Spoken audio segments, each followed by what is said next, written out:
Dans le troisième match, changement de décor, Barkley retrouve son Spectrum de Philadelphia. Et toute l'équipe des 76ers est montée sur ses larges épaules pour voler vers la victoire. Bien dirigé par le duo Dawkins et Hawkins, Philadelphia menait à un moment de 27 points, et cela malgré 49 points en rafale de Jordan.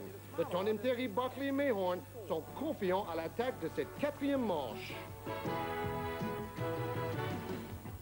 Ce soir, du Spectrum de Philadelphia, les taureaux foncent vers les 76ers et bonjour les chocs. Jordan peut être sûr d'une chose, dans la ville de l'amour fraternel, il ne faut pas trop compter sur l'amour d'un certain bébé TGV.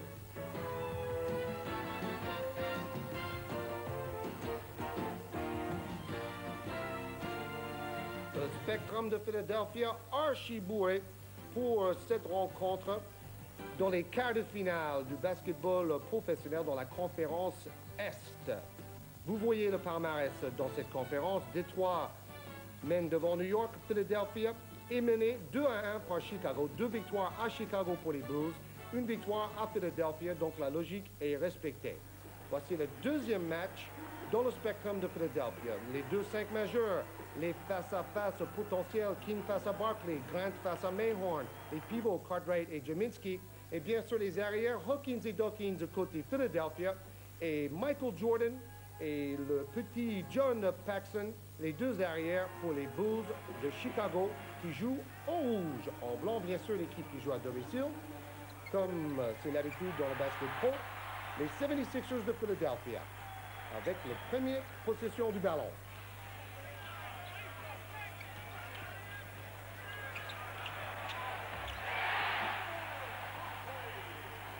Deux points pour le bébé TGV, Charles Barkley, qui a fait un très grand match dans la troisième rencontre de cette série.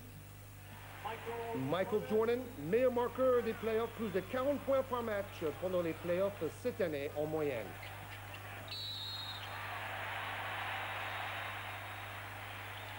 Vous remarquerez l'absence de Scottie Pippen dans le 5 majeur de l'équipe des Bulls de Chicago. Il est absent à cause d'un décès dans sa famille. Un premier choc, Barkley qui veut passer entre deux défenseurs.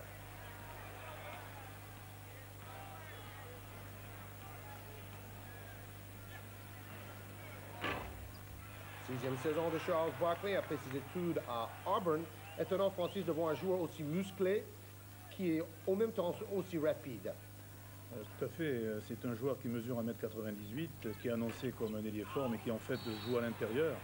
Et c'est un coefficient morphologie puissance physique qui démontre toutes ses qualités. Ça me rappelle un peu Michael Brooks, qui n'est pas très grand, mais qui évolue un petit peu avec sa puissance physique sous les paniers. Michael Brooks de Limos qui a pris 20 rebonds samedi dans le match que vous avez peut-être vu sur Antenne 2, la finale du championnat français chez nos amis Chen et Père. Super match, surtout pour Limos. Et voilà, 2 points pour le gaucher Johnny Dawkins. Johnny Dawkins, qui est à l'université de Duke et que j'ai eu l'occasion d'apprécier, du moins son talent, lors des finales universitaires de la Nouvelle-Orléans en 87. Encore un tir à mi-distance. Attention, Barkley est parti pour un coast-to-coast, belle passe. Et 2 points pour Hersey Hawkins, le deuxième arrière. Grand marqueur pour l'équipe des 76ers.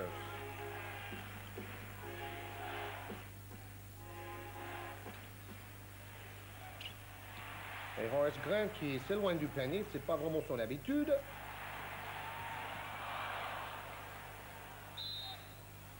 Et voilà, les deux équipes sont assez nerveuses. Ça va très très vite. Barkley qui joue meneur de jeu sur cette action. Oui, et puis il semble que cette équipe de Philadelphie démontre son intention déjà de jouer rapidement et de relancer le jeu rapide. Comme l'équipe de France. Et comme Limoges aussi. C'est un peu la tendance du basket moderne actuel.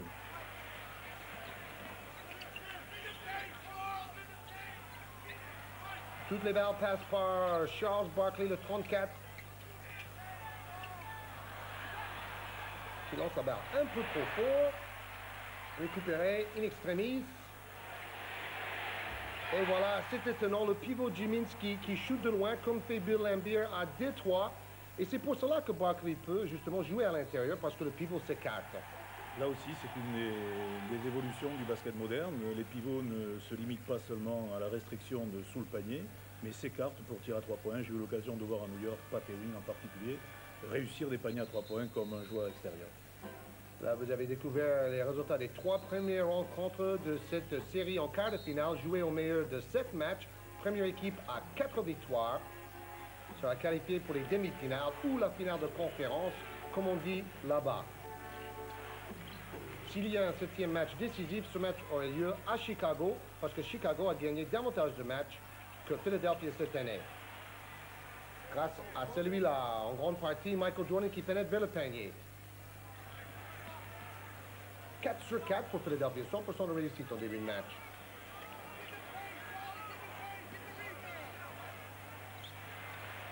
Et Jaminski qui joue inhabituellement dans le panier, super tir main gauche. Bonne démonstration du jeu du pivot.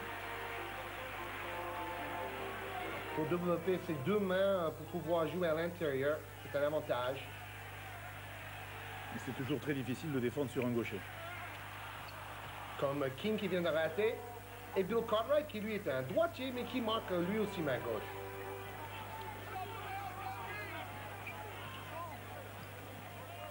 Maintenant, en attaque posée, le travail sur demi-terrain. Ça a marché la dernière fois, on rejoue la carte Gminski, 3 sur 3, 100% pour Gminski, et déjà 6 points, la moitié des points de son équipe. La philosophie du jeu américain réside toujours à jouer à l'intérieur et à créer justement un danger avec ses possibilités d'alternatives dans le jeu. Et Earl Strom, arbitre avec les cheveux gris dans sa dernière saison, peut-être le plus grand arbitre dans l'histoire du basket pro, siffle un marché, c'est lui à gauche de l'écran, un peu caché. Marché pour Cartwright.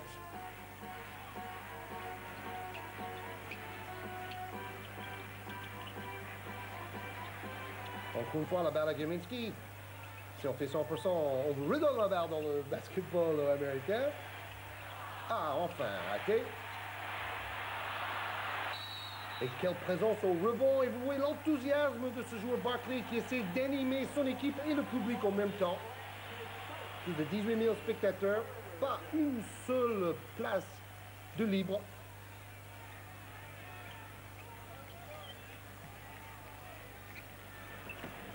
Le travail au rebond offensif, on a vu au ralenti. Avec Mayhorn et Barkley, deux costauds qui savent se placer à l'opposé du tir.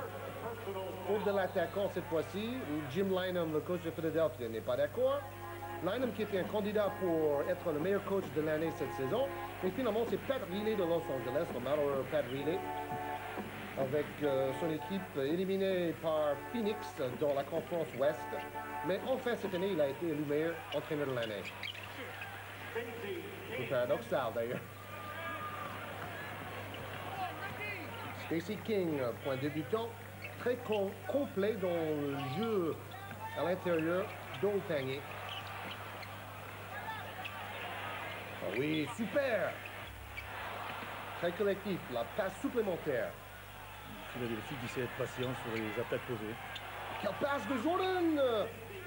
Éclair de génie de Jordan et petite entorse ou choc contre le genou pour Rick Mayhorn sur cette action. Vous voyez 44 en bas de l'écran à droite qui boitille un peu.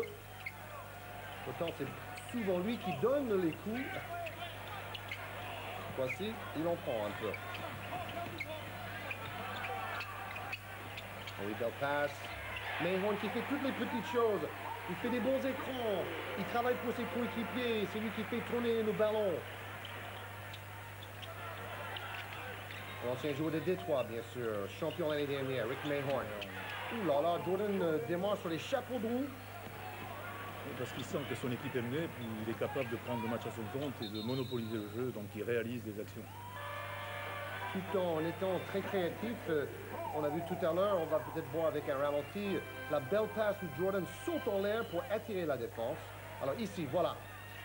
Il attire deux défenseurs et donc ça laisse bien sûr un joueur tout seul, le débutant King à gauche.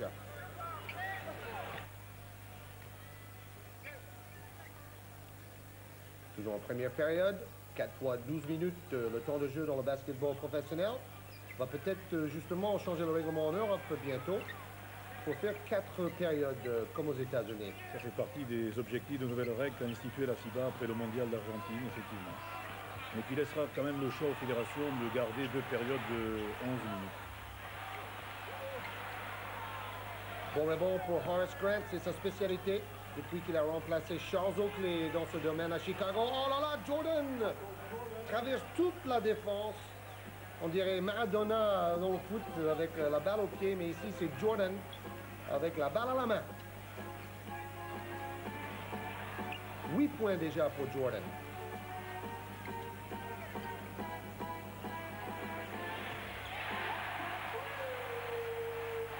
Trois points pour Ron Anderson, 6e homme de luxe. Un peu maladroit dans ses derniers matchs. Il a besoin de retrouver sa confiance.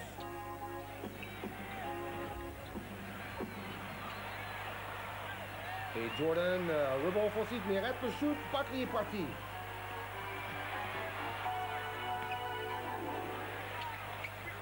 Ron Anderson, le numéro 20. La bonne défense quand même de Chicago. Mais la circulation du ballon a eu raison, finalement. Et avec un très bon travail tactique en défense de Cartwright qui vient aider en permanence et évite comme ça à l'adversaire de pouvoir avoir des actions directes. Ce même Cartwright qui vient de faire un écran pour Jordan, tout à fait seul à la tête de la raquette, 2 points de plus. Il shoot de plus en plus souvent à mi-distance, Jordan. Il fait peut-être moins de pénétration et de smash, et comme ça, il est moins fatigué en fin de match aussi. C'est un joueur qui joue sur un grand registre offensif. Comme Mike Gurminski qui fait peut-être son meilleur match en playoff avec Philadelphia. Philadelphia a battu Cleveland en 5 matchs dans les 8e de finale. Chicago a éliminé Milwaukee. 3 victoires à 1 dans ces mêmes 8e de finale. Vous voyez le pourcentage de réussite des deux côtés.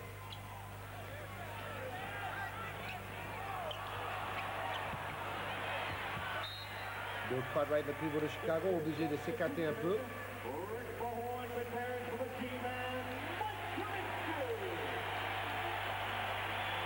Mike Gurminski qui sort et qui entend pour une fois des applaudissements du public. Souvent, ce public est assez dur avec lui, un peu comme Vestris à Limoges. Le public ne lui pardonne pas grand-chose.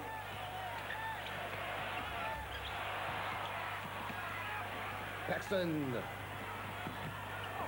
Un changement de main.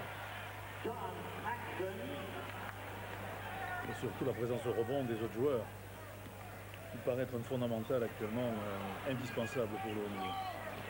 Surtout en playoff, vu que les matchs sont gagnés au rebond et en défense. Pour l'instant, la défense est tout à fait agressive et présente. Et les deux équipes ont dit dans les journaux, les joueurs ont laissé entendre qu'ils n'allaient pas permettre les adversaires de marquer le moindre panier facile. Ils préfèrent faire une faute, au lieu de laisser faire des doubles pas ou des smash. Ça aussi, c'est un peu le style de jeu en playoff. Style inventé par les Pistons de Détroit. 26 points, vous avez vu le moyenne de points pour Charles Barkley, qui est également le meilleur rebondeur de tout le basketball pendant ces mêmes playoffs. DJ Armstrong, le débutant, remplace John Paxson. DJ Armstrong de l'université d'Iowa.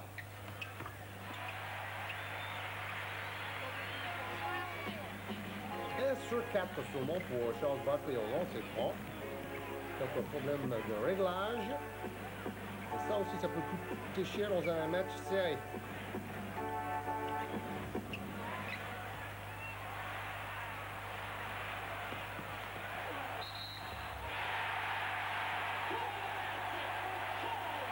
Démonstration d'agressivité, de puissance physique en attaque. Et toujours pour cette équipe de Philadelphie, la recherche du jeu rapide. Et si on regardait un match de basket universitaire, on aurait peut-être donné une faute à Barkley, l'attaquant, sur cette action.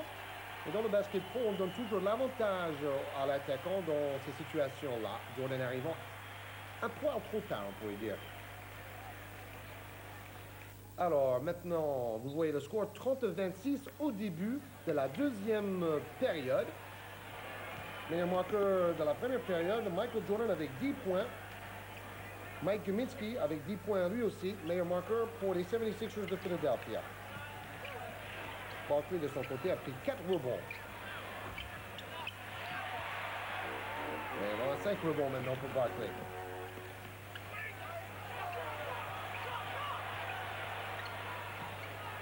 Super pourcentage de réussite pour les deux équipes en première mi-temps. 57% pour Philadelphia, 54% pour l'équipe de Chicago. Beaucoup de rigueur dans l'attaque de ces deux équipes.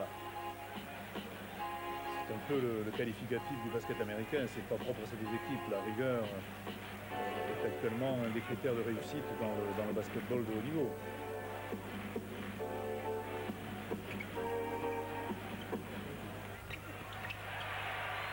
Will Perdue a remplacé Cartwright à l'intérieur, le grand pivot blanc qui vient de manquer son shoot. Perdue qui a fait beaucoup de progrès d'ailleurs cette saison. L'année dernière, il jouait pratiquement pas. Là, vous avez vu Perdue qui est aidé en défense et qui est revenu contrer de l'autre côté. Assez mobile finalement pour sa taille de 2m12, le 32. Avec en attaque, la particularité, c'est de laisser souvent des bons joueurs en situation de 1 contre 1. Ça caractérise un petit peu le basket professionnel.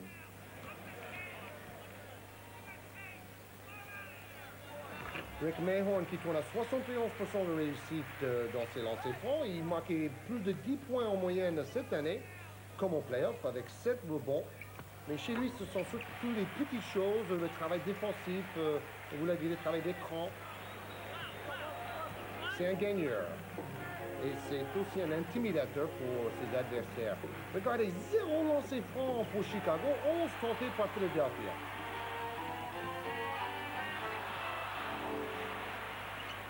Interception pour Craig Hodges, le super shooter à 3 points, qui lui, de son côté, perd le ballon.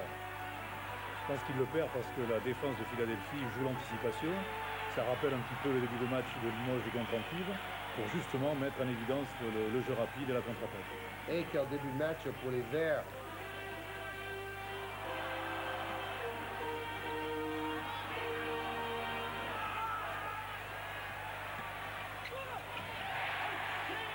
Encore une action de 1 contre 1 qui se termine victorieusement. Percy Hawkins donne 8 points d'avance aux 76ers de Philadelphia. Évidemment, ils ont bien besoin de gagner ce match à domicile pour garder toutes leurs chances. Si jamais Chicago s'impose à l'extérieur, on pourrait dire que les carottes sont pratiquement cuites pour les 76ers. Chicago s'appuie actuellement sur son jeu intérieur et s'avère payant, alors que le jeu de Philadelphie paraît être beaucoup plus axé sur le mouvement.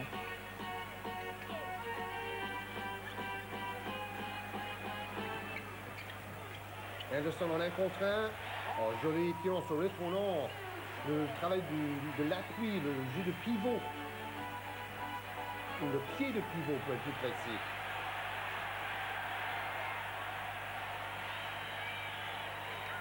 Et on joue sur Will Perdue plus souvent. Oh là là, super!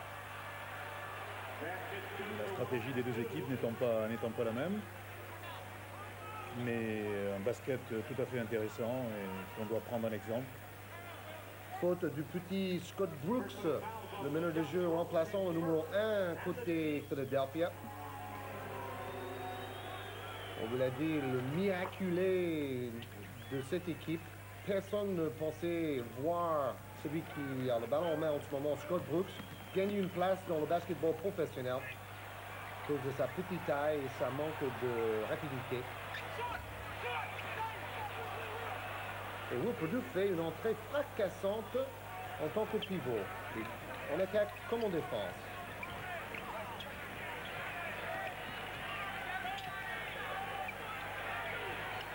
Regardez comment la défense est stricte en homme à homme.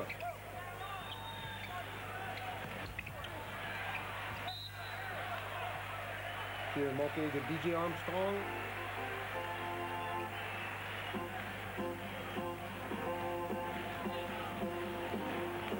Scott Brooks avec les dribbles entre les jambes. 2 fois. Très adroit à 3 points s'il arrive à trouver des positions de tir. À la limite, on se demande si un joueur comme Scott Brooks peut jouer chez Philadelphia, pourquoi pas un joueur Valerie Demery, qui a vraiment passé des paliers chaque saison depuis 5 ans maintenant. Depuis sa formation à Denain, en passant par le Stade français.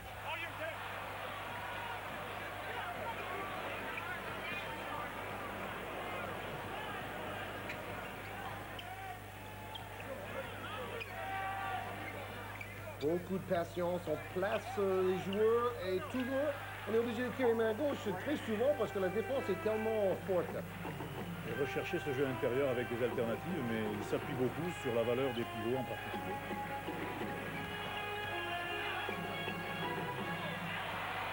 Alors que le jeu de Philadelphie semble plus spontané et axé sur la vitesse. Grandiose cette passe et aussi le contre de Barkley. 1 mètre au-dessus du cercle.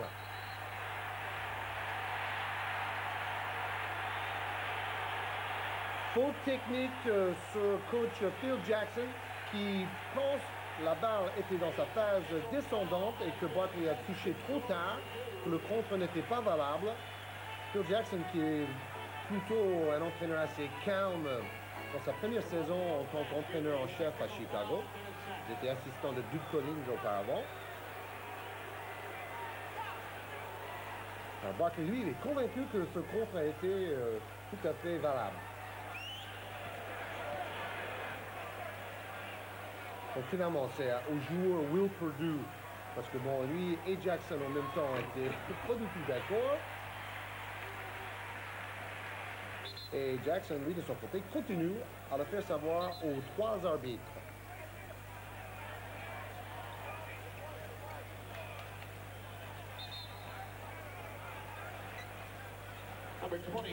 La réparation se traduit comme chez nous avec lancer franc et remise en jeu pour l'équipe.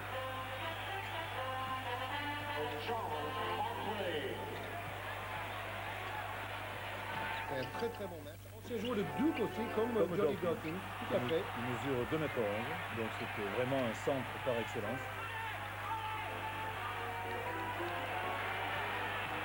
Brooks qui accélère. Et Bob Thornton. Le 23, un remplaçant à la place d'Elie Ford qui joue assez peu. La preuve dans la série face à Cleveland, il n'a marqué que 10 points en tout. Alors maintenant, nous arrivons à la mi-temps avec un moment inédit de la télévision américaine. Vous êtes prêts? Alors coach, vous menez de 5 points à la mi-temps avec 60% de réussite et vous menez de 5 points. Je préférerais recommencer si ça ne vous dérange pas. Excusez-moi, coach. Alors, coach Lynham, vous avez 5 points d'avance, 60% de réussite, mais Barkley n'a que 10 points, il n'est pas vraiment dans le coup. Vous êtes inquiet? Oh non, les deux secteurs qui m'inquiètent sont les balles perdues, nous en avons 11, donc on n'a pas bien servi Barkley. En plus, ils ont pris 9 rebonds offensifs, il faut verrouiller ces deux facteurs-là. Merci, coach. Voilà, comme pour les matchs de foot sur Canal, petite interview à la mi-temps et les statistiques aussi. Vous avez vu le pourcentage d'adresse des deux côtés. Dawkins 4 sur 4 dans les tirs à mi-distance. Kaminsky 18 points, Cartwright seulement 2. Grosse différence à la place du pivot. Et les rebonds offensifs, 7 pour Chicago, 4 pour le compte personnel de Horace Grant. Les statistiques essentielles de la mi-temps. Score 55-50 et nous reprenons en troisième période.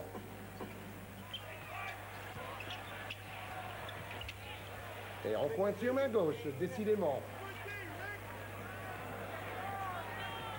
Mais bon, Stacey King est un gaucher, donc c'est plus logique qu'il tente ses tirs comme ça.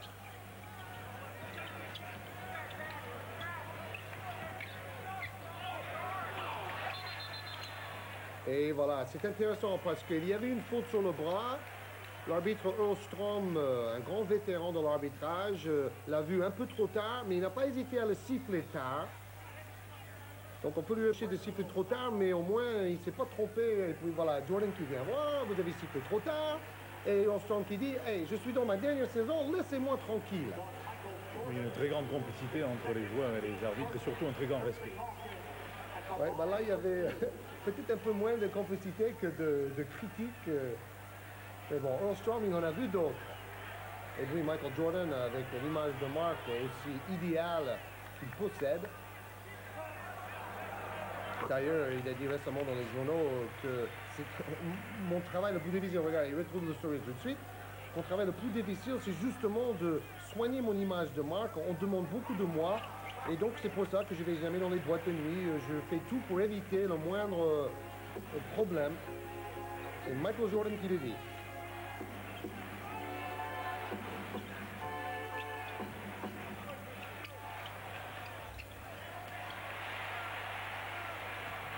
Cartwright assez stérile en attaque ce soir. Oh, contré par derrière, Jordan. Oh là là, et puis Mayhorn, vous avez vu, c'est pour ça que Mayhorn est peut-être le joueur le moins aimé de tout le basket pro. C'est un peu un vicieux, c'est vrai, et là, il va pas faire le moindre cadeau à Jordan. On dit de lui qu'il est aussi voyou dans le jargon américain. Troisième faute pour Rick Mayhorn. Et bon, Jordan, il a réagi en faisant une petite boule avec son chewing gum, son bubble gum, comme on dit là-bas. Donc, il n'est pas du tout affecté par cette faute assez flagrante. 20 points et 7 rebonds pour Jordan. Jordan qui a marqué quand même 49 points dans le premier match entre ces deux équipes en quart de finale à Chicago.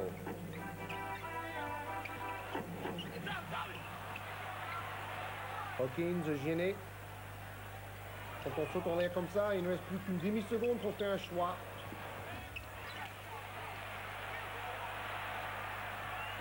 Philadelphie qui s'appuie toujours sur un basket de relance, avec à la conclusion Barkley, comme on le voit ici. Oui, c'est un mélange intéressant entre la puissance des grands gabarits Mayhorn et Barkley. Mais bon, avec un Barkley qui court vite, ils peuvent aussi contre-attaquer. La particularité de Barkley, c'est qu'il est capable de prendre des rebonds, de conduire la contre-attaque en dribble et de finir. C'est une forme de jeu qui lui convient parfaitement. 3 secondes, c'est assez rare cette sanction dans le basket américain. Alors Barkley qui arrive à toute vitesse. Lui aussi, il va battre un nouveau record pour un TGV. 59 à 54, un peu plus de 10 minutes restant dans la troisième période au Spectrum de Philadelphia. Salle légendaire depuis l'époque de Wilt Chamberlain, meilleur marqueur de l'histoire avant Jabbar, celui qui a gagné le titre en 67 avec les 76ers, celui qui a été 7 fois de suite meilleur marqueur de l'histoire de la saison. Faute de John Paxson. D'ailleurs, cette année, Michael Jordan a été, pour la 4e année consécutive, le meilleur marqueur de la NBA. Donc, deuxième meilleure performance de l'histoire derrière Chamberlain.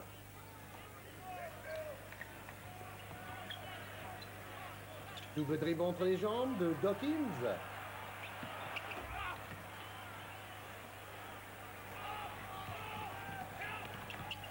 Quelle passe! Très bonne passe intérieure sur le jeu rapide. Caviar royal pour passe intérieure. Jordan avec ses gestes, sa vitesse de bras incroyable.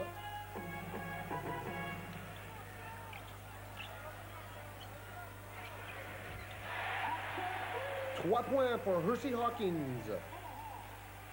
12 points marqués dans le match.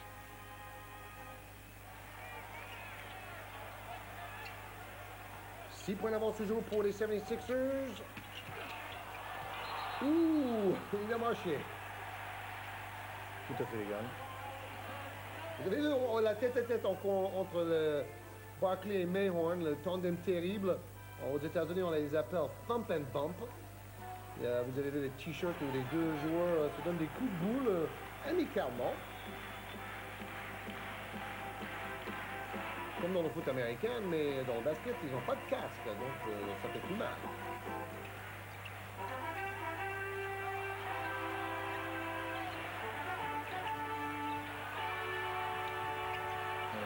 Toute cette action avait pour but de mettre le joueur en situation de 1 contre 1. Et ici, une remarquable passe sur le jeu rapide qui permet à ce joueur de réaliser un superbe panier. Comme il a fait cette passe à une main en se retournant, il donne la barre directement où il faut. Oh là là, 2 sur 2 à 3 points. Attention, Hersey Hawkins allume la mèche.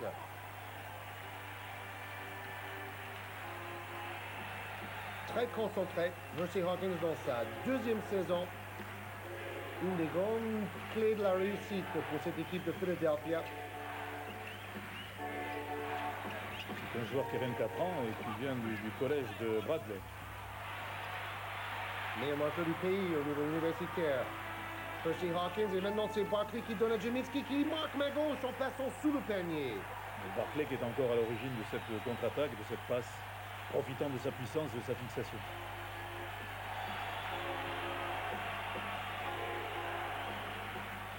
Donc public, connaisseur, defense. Vous avez vu les points marqués en contre-attaque pour les deux équipes.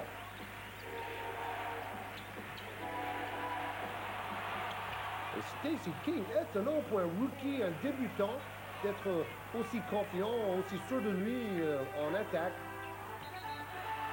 Jeu très varié. Et puis attention, Mayhorn va aller se fonctionner avec ce même Stacey King. Peut-être pour impressionner le jeune loup qui lui fait des malheurs en attaque. Alors là, c'est Cartwright qui, avec un petit coup d'avant-bras, envoie Mayhorn assez loin. Pourtant, avec ses 125 kilos, il a une bonne assise. D'ailleurs, il y avait une anecdote assez drôle où Barkley a dit « Heureusement que Mayhorn est venu dans notre équipe pour montrer que je n'avais pas les plus grosses fesses de tout le basket professionnel. Mayhorn est encore plus large que moi. » Oh là là, le smash de Jaminski, grandiose! Encore une fois, à l'origine, Barkley avec une passe clairvoyante, mais Jaminski qui attaque le panier. Il faudrait que plus de joueurs français attaquent le panier, comme a fait Daiquiri dans ses deux actions fantastiques samedi. Ça apporte du spectacle. Il y a aussi Derek Pope de Lorient, très agressif, qui fait des smashs tonitruants. On l'a vu à Noël, par exemple. C'est vrai que Richard Daiquiri fait partie de ces rares joueurs français qui sont capables, dans les rencontres, de montrer leur puissance physique et cette agressivité. John Paxson, très adroit à mi-distance. Tire à 2 points cette fois-ci. Philadelphie qui contrôle toujours le score dans ce troisième quart-temps.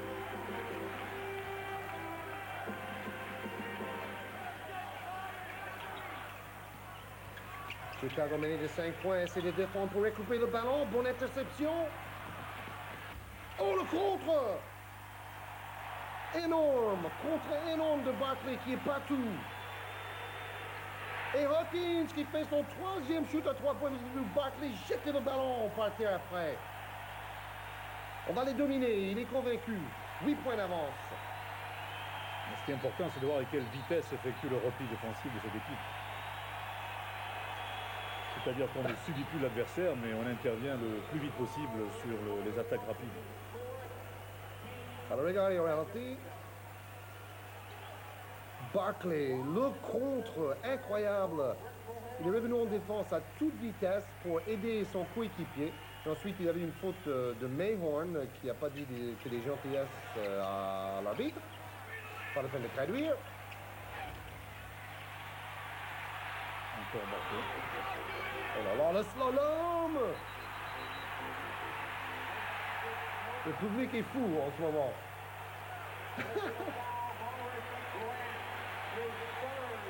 Quelle agilité quand même à ce point-là de pouvoir se changer de direction. Regardez, déjà changement de main, après renversement de dribble et rechangement de main devant le défenseur. Et puis, bah, il aurait pu se mâcher, mais bon, faut pas trop en demander non plus. Et sa puissance physique, c'est un joueur qui pouvait jouer à tous les postes avec ses 1m98. C'est ce qu'il fait d'ailleurs. On privilégie le 1 contre 1.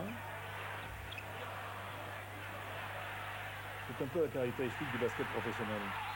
Situation tactique simple, 1 contre 1 ou valoriser le jeu à 2. On joue sur ces registres actuellement. Fantastique interception, belle anticipation de Hersey Hawkins ici. Il anticipe le trajectoire de la passe. Et puis après, encore une fois, Cartwright fait comme Mayhorn tout à l'heure. Pas de cadeau.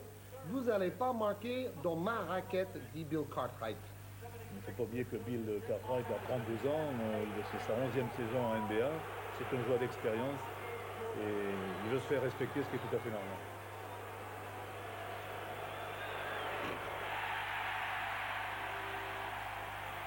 Et donc une faute technique, encore une fois, décidément ça chauffe dans le spectrum de Philadelphia.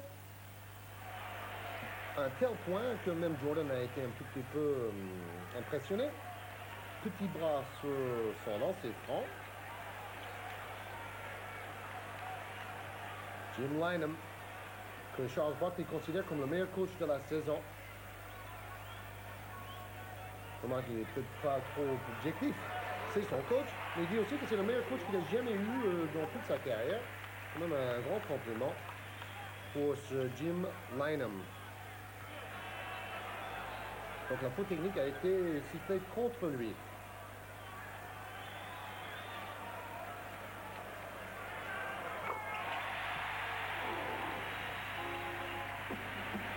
Points d'avance pour les 76ers de Philadelphia.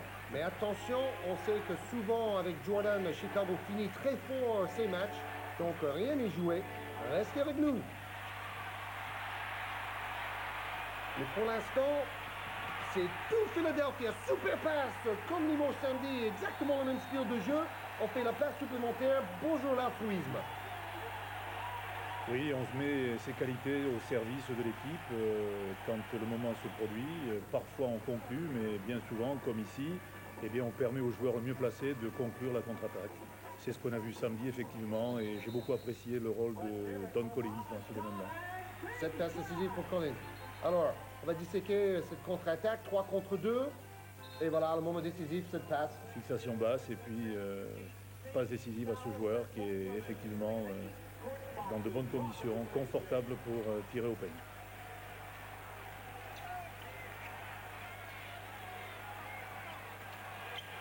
On les joue sur Michael Jordan en 1 contre 1 sur Hawkins qui défend pas mal. Mais contre Jordan, il faut être au moins 2 pour l'arrêter. Quelle habileté, quelle disponibilité. Il y a pratiquement que Joe Dumars ou Dennis Rodman de l'équipe de Détroit qui peuvent défendre en individuel strict sur Jordan. Mais voilà un autre joueur sur lequel il faut souvent faire une prise à 2 en défense. Barkley. 8 rebonds et 2 contres pour Barkley. Dans cette rencontre, voilà 2 défenseurs sur Jordan justement. Une bonne aide défensive qui permet à Philadelphie d'enchaîner par son jeu rapide. Quel élan! De nombreux paniers pour Philadelphie marqués en 10 secondes dans ce match. Toujours à partir d'une défense agressive. Vite motif aussi pour l'équipe de France.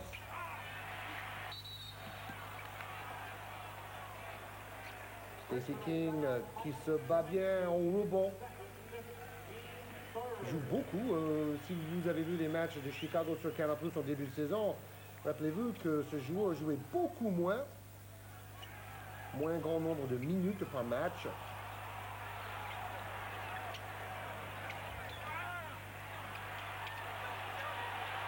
Et Will Perdue, c'est peut-être pas joli, C'est mais efficace. ça compte.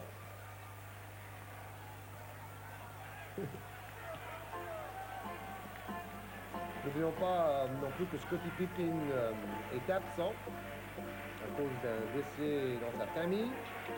C'est quand même, disons, le deuxième meilleur joueur dans toute l'effectif. Ça n'arrange pas l'équipe de Chicago. Nowitzki est un peu fatigué et trop court sur ses tirs à mi-distance maintenant. La défense de Chicago est un peu battue par la vitesse et surtout la circulation du ballon.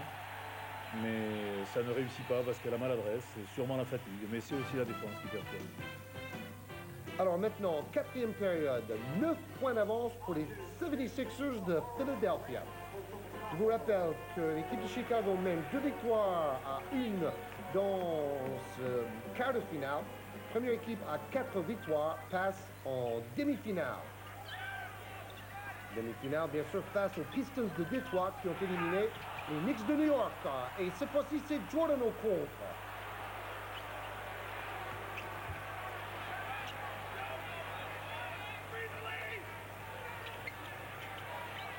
Une constante, c'est qu'on n'empêche pas, comme dans le basket universitaire, la balle d'arriver à l'intérieur. Il n'y a pas de contestation de passe. On permet justement le 1 contre 1, mais après on vient aider. Ça me paraît être une des constantes dans le basket professionnel.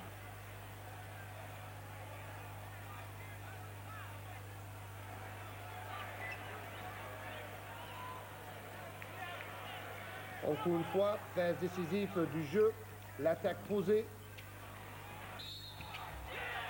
Et Jordan qui donne une très belle passe à Ed Neely, joueur plus que nous, 7 ans de carrière professionnelle, un journeyman, il a fait plusieurs équipes. Alors Jordan avec la langue dehors comme d'habitude, attire deux défenseurs et Neely qui bouge au bon moment. Quand Jordan saute en l'air, il faut se démarquer parce qu'il va vous trouver. Oui, c'est une continuité avec une situation de jeu à deux au départ. Jordan a bien fixé la défense, et bien son partenaire devient libéré. Mais encore fallait-il le voir et fallait-il lui donner la balle dans de bonnes conditions. Ce jeu à deux est vraiment devenu à la mode partout dans le monde du basket depuis 2 ans. Mais quand il est pratiqué avec des joueurs qui ont une bonne technique fondamentale, il est évident que ça prend des proportions efficaces. Et ça libère de l'espace sur le terrain. Super tir de Scott Brooks à 3 points. Faut pas lui laisser autant de place pour placer son shoot. Pas beaucoup de détente sur son tir, mais peu importe. 3 points pour Philadelphia.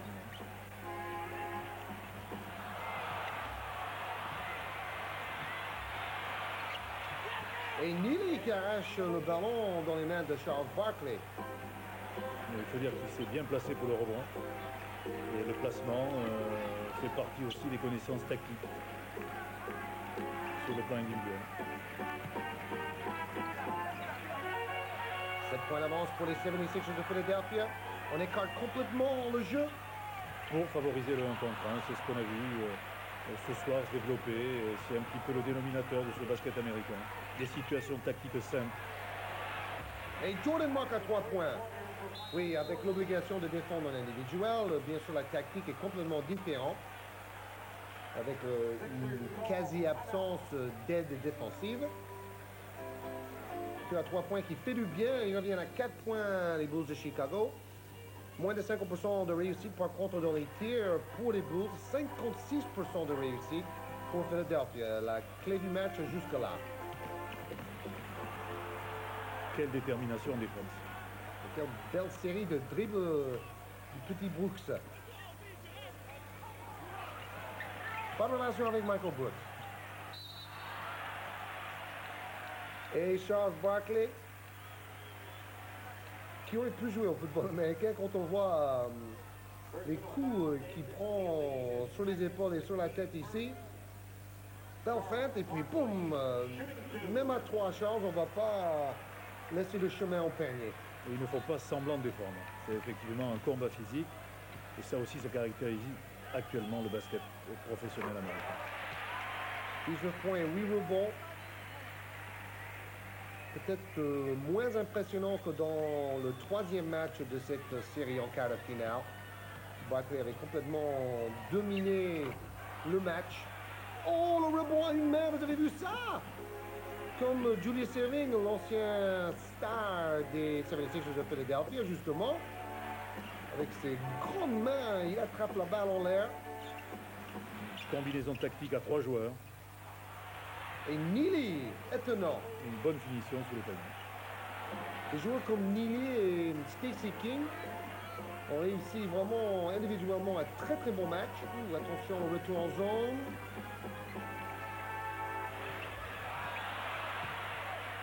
Encore une fois, Neely avec Cartwright au rebond. Relance Jordan. Et Mayhorn qui contre bien, mais qui fait sortir le ballon. Juminski revient sur le terrain pour les 76ers.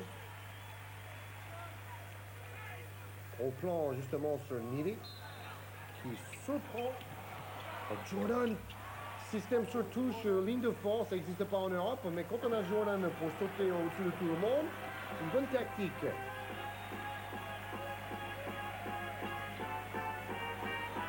« 32 points pour Michael Jordan.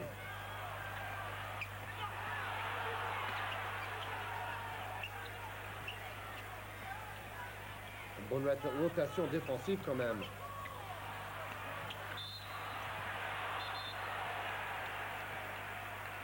Parce que là, ils ont quand même fait tourner le ballon 2 fois, ils ont changé d'air 2 fois, mais les défenseurs ont été aussi rapidement déplacés que le ballon. C'est une très bonne transition et ces mouvements rotatifs, bien en France, on essaye actuellement de les appliquer, surtout sur les prises à 2 ou sur les aides défensives. Alors là, vous pouvez demander pourquoi on siffle pas une faute intentionnelle. En fait, sur ce genre d'action, ça n'existe pas dans le basket pro. Faute intentionnelle est uniquement dans le cas d'un joueur qui part tout seul en contre-attaque et qui est taclé par derrière. Sinon, le faute intentionnelle n'existe pas. D'ailleurs, je trouve qu'en Europe, c'est très difficile à appliquer cette règle. Parce que d'un match à l'autre, ce qui constitue une véritable faute intentionnelle change selon l'arbitrage et l'interprétation de l'action que l'on fait. Pas facile pour les arbitres. Et pas facile pour Barkley au lancer franc, qui a fait perdre beaucoup de points à son équipe. Chicago n'est plus qu'à 1 point des 76ers. Ces points ratés au lancer franc, on va peut-être les regretter tout à l'heure. Et Chicago passe devant pour la première fois dans ce match. 8 minutes avant la fin du match.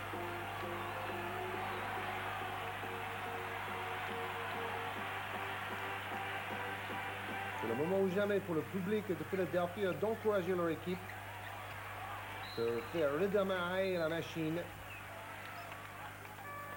Bonne fermeture en défense sur la ligne panier-panier. Le joueur a été dans l'obligation de ressortir son ballon. L'aide défensive a été efficace. Charles Barkley qui va aller se reposer. Reposer dans le but d'être un peu plus frais peut-être pour les minutes décisives.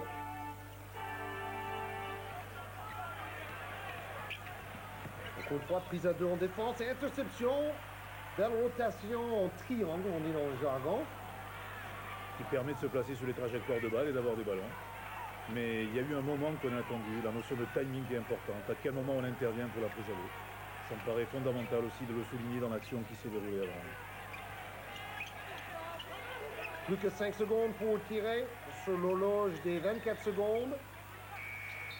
Et ils ont attendu trop longtemps. Dans ce cas-là, il faut que la balle touche le cercle avant que les 24 secondes soient finies.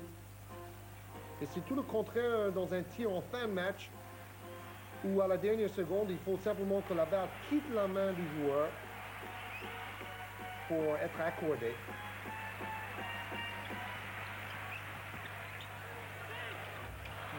Obligé de tirer dans des conditions un peu forcées du fait de la rapidité de l'aide défensive. Et Craig Hodges, qui n'a pas eu beaucoup de positions à 3 points, sa spécialité, pénètre dans la raquette pour marquer un petit bras roulé.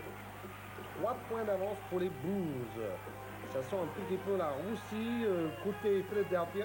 Rappelez-vous, ils ont mené des 14 points en 3e période.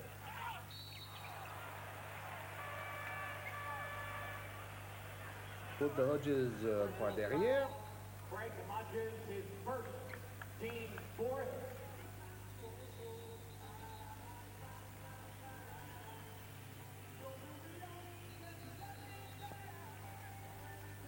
Quelle incroyable présence au rebond offensif de Barkley.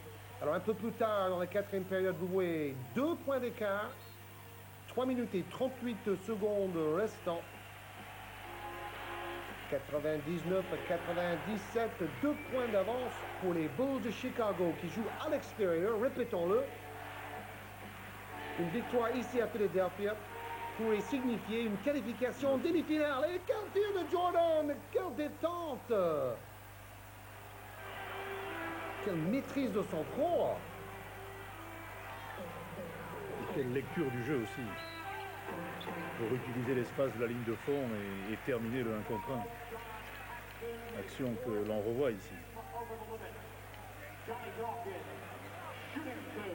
C'est impossible de couvrir autant de terrain tout en étant en l'air. Un joueur extraplanétaire. Ou extraterrestre. En plus, il ressemble un peu à E.T. avec sa coupe de cheveux à la Stephen Ostrowski, on peut dire. On ras le bol. Main gauche maintenant. Lancer franc pour Dawkins.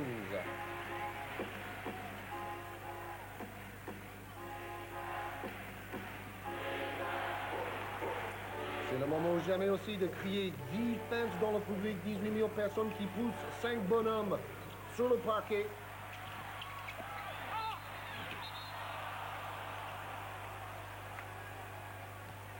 Rick Mahorn très frustré parce qu'il sent, lui qui connaît bien les luttes du basket pro, il sent, comme Jim Lynam, le coach, le match filer un peu entre ses doigts. Beaucoup de frustration.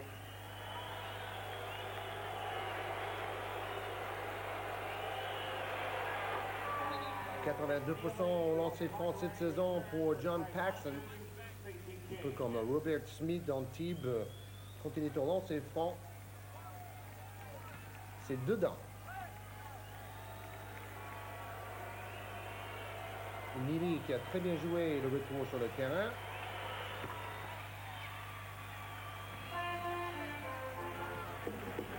5 points d'avance maintenant pour les Bulls. » Prennent une option sur la victoire. Et j'ai quand même le sentiment par rapport à l'année dernière que Jordan monopolise moins le jeu, mais utilise ses qualités au moment important. C'est peut-être le travail de l'entraîneur qui est pour quelque chose dans la transformation de cette équipe-là.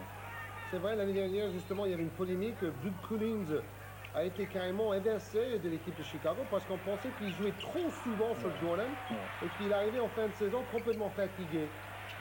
Donc c'est tout à fait ça, le changement dans le style de jeu des Bulls.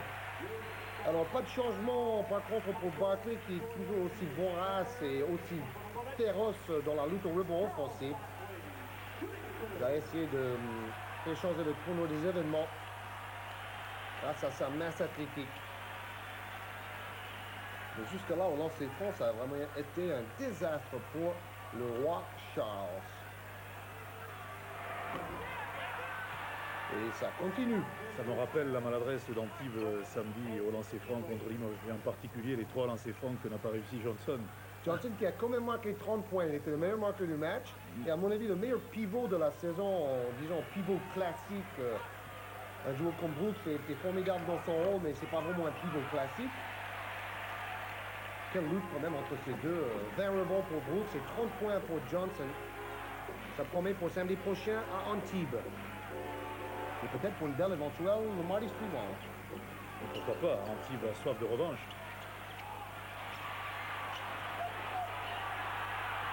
Balle sauvée, récupérée par les Bulls, balle très importante. Peut-être que Philadelphie a été un tout petit peu statique sur cette récupération.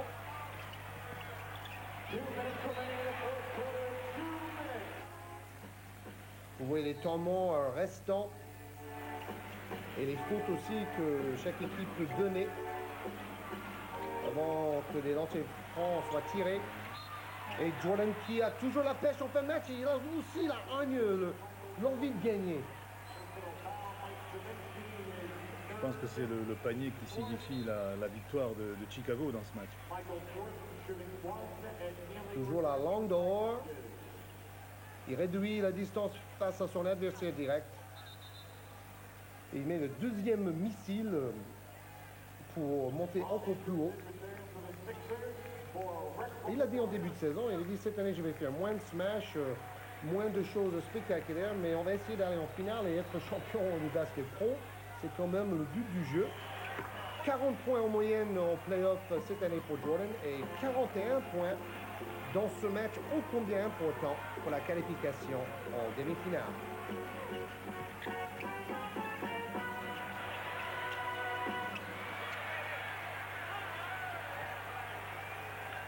Oui, rebond quand même pour Ed Neely dans ce match. Un travailleur de l'ombre qui est venu maintenant devant les projecteurs prendre sa place en vedette dans ce match tout au moins. Pressing tout terrain. Pressing de la dernière chance, pourrait-on dire. Et faute de l'attaquant sifflé contre Paxson, qui a écarté avec son coup de la défense. Et Chicago qui semble utiliser la stratégie des 4 coins, en aérant le jeu pour ne pas prendre le risque et garder la gestion du score et de la balle. De Paxson et au lancer franc, Johnny Dawkins, meneur de jeu gaucher le numéro 12 de Philadelphia, qui n'a pas vraiment fait son meilleur match en attaque par rapport à d'autres matchs que nous avons vus de Philadelphia sur Canal. C'est un peu la même chose pour Barkley, qui a été bien gêné par la défense, même si c'est lui le meilleur rebondeur de son équipe. Prise de risque total de la part de Philadelphie à 1 minute de la fin, ce qui est tout à fait normal.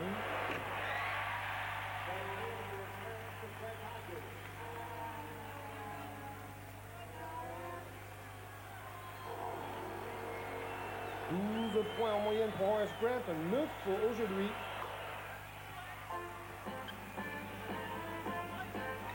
C'est lui aussi là, qui nous démarre au lancer franc. 6 points d'avance pour les Blues. 1 minute. Il va peut-être falloir balancer un tir à 3 points ici par Anderson. Non, c'est Dawkins. Et Barkley face à 3 joueurs. Avec sa classe, n'a pas pu prendre le rebond.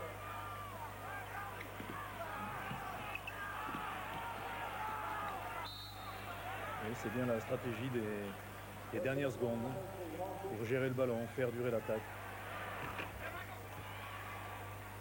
Et comme il n'y a pas le droit d'option, on tire les lancers francs. Ça va être un petit peu notre nouveau règlement la saison prochaine. Bonjour les fans de match hachés à mon avis. 109, 101. 41 secondes restant et maintenant 19,5 secondes. 10 points d'avance pour les Bulls de Chicago, menés en troisième période de 14 points par Philadelphia. Débandade totale pour les 76ers dans le quatrième quart-temps. Et une série ici de 3 points qui est tout à fait à l'image de ce quatrième quart-temps pour l'équipe de Philadelphia. Meilleur marqueur de la rencontre, Michael Jordan avec 45 points. Et c'est vraiment une victoire collective pour les Bulls, 111 à 101. Ladies and gentlemen, we thank you for attending this afternoon's game. Make plans for the series return here from... Donc, belle victoire pour l'équipe de Chicago, qui va ensuite se qualifier avec 4 victoires et une seule défaite face aux 76ers. Donc, la demi-finale dans la conférence Est va opposer, bien sûr, Chicago et Détroit, comme l'année dernière. Alors, revenons au basket français avec Francis Jordan pour parler de la préparation pour les échéances en novembre. Il y a des très grands matchs très importants.